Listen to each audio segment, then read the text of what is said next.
Hallelujah. യേശുവേ നന്ദി, യേശുവേ ആരാധന.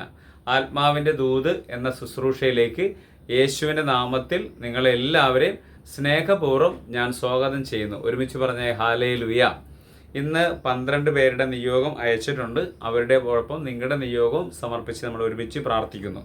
വർഗീസിൻ്റെ രോഗസൗഖ്യത്തിന് വേണ്ടി, സന്ധ്യയുടെ കുടുംബത്തിന് വേണ്ടി, മക്കൾക്കും വേണ്ടി, ജൂലിറ്റിൻ്റെ ഭവനത്തിന് വേണ്ടി, സിന്ധുവിന് ഒരു പുതിയ ഭവനം ലഭിക്കുന്നതിന് വേണ്ടി, ഫിലോമിനയുടെ എല്ലാ നിയോഗങ്ങൾക്ക് വേണ്ടി, സെമി ഷാജൻ്റെ കുടുംബത്തിൻ്റെ സാമ്പത്തിക മേഖലയ്ക്ക് വേണ്ടി, സെബാസ്റ്റ്യൻ്റെ ജോലി തടസ്സം മാറുന്നതിന് വേണ്ടി, മോറിസിൻ്റെ വീട് പണി പൂർത്തീകരിക്കുന്നതിന് വേണ്ടി, ഷിജുവിൻ്റെ വിവാഹം നടക്കുന്നതിന് വേണ്ടി, രേണുകയുടെ കുടുംബ സമാധാനത്തിനും ഐശ്വര്യത്തിനും വേണ്ടി, ടെസി തോമസിൻ്റെ സ്ഥലം വിറ്റുപോകുന്നതിന് വേണ്ടി,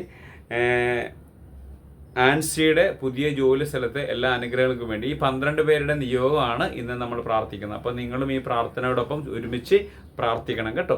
സ്വർഗസ്നായ ഞങ്ങളുടെ പിതാവേ, അങ്ങയുടെ നാമം പൂജിതമാകണമേ, അങ്ങയുടെ രാജ്യം വരണമേ, അങ്ങയുടെ തിരുമനസ് സ്വർഗത്തിലെ പോലെ ഭൂമിയിലുമാകണമേ. അന്നന്ന് വേണ്ടുന്ന ആഹാരം ഇന്ന് ഞങ്ങൾക്ക് തരണമേ. ഞങ്ങളോട് തെറ്റ് ചെയ്യുന്നവരോട് ഞങ്ങൾ ക്ഷമിക്കുന്നത് പോലെ ഞങ്ങളുടെ തെറ്റുകൾ ഞങ്ങളോടും ക്ഷമിക്കണമേ. ഞങ്ങളെ പ്രലോഭനങ്ങൾ ഉൾപ്പെടുത്തരുതേ, തിന്മയിൽ ഞങ്ങളെ രക്ഷിച്ചുകൊള്ളണമേ. ഹാലേലുയ. യേശുവേ നന്ദി, യേശുവേ ആരാധന. ഇന്ന് നമ്മൾ ധ്യാനിക്കുന്ന വചനഭാഗം സങ്കീർത്തന പുസ്തകം 50-ാം അധ്യായം 15-ാം തിരുവചനം. അനർത്ഥകാലത്ത് എന്നെ വിളിച്ചപേക്ഷിക്കുക, ഞാൻ നിന്നെ മോചിപ്പിക്കും, നീ എന്നെ മഹത്വപ്പെടുത്തുകയും ചെയ്യും. ഹാലേലുയ. വചനം പറയുകയാണ്, അനർത്ഥകാലത്ത് എന്നെ വിളിച്ചപേക്ഷിക്കുക.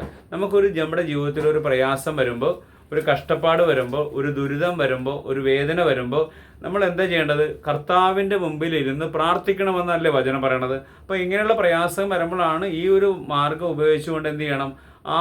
ദൈവത്തിൻ്റെ മുമ്പിൽ ഇരുന്ന് പ്രാർത്ഥിച്ചാൽ ഇതിനെല്ലാത്തിനും മറുപടി കിട്ടുകയുള്ളൂ. അല്ലാണ്ട് നമ്മൾ അങ്ങോട്ടും ഇങ്ങോട്ടും ഓടി വന്നിട്ട് ഒരു കാര്യമില്ല കേട്ടോ. ഇപ്പോൾ ഈ ടോക്ക് കാണുന്ന എല്ലാവരെയും ഈശോയുടെ നാമത്തിൽ അനുഗ്രഹിക്കുന്നു.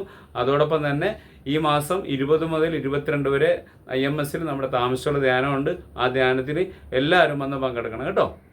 ഈ ടോക്ക് കണ്ട് അനുഗ്രഹിക്കുന്ന എല്ലാവരും, പ്രാർത്ഥിക്കുന്ന എല്ലാവരുടെയും നിയോഗങ്ങൾക്ക് വേണ്ടി പ്രാർത്ഥിച്ചുകൊണ്ട് പിതാവിൻ്റെയും പുത്രൻ്റെയും പരിശുദ്ധാത്മാവിൻ്റെയും നാമത്തിൽ ആമേൻ.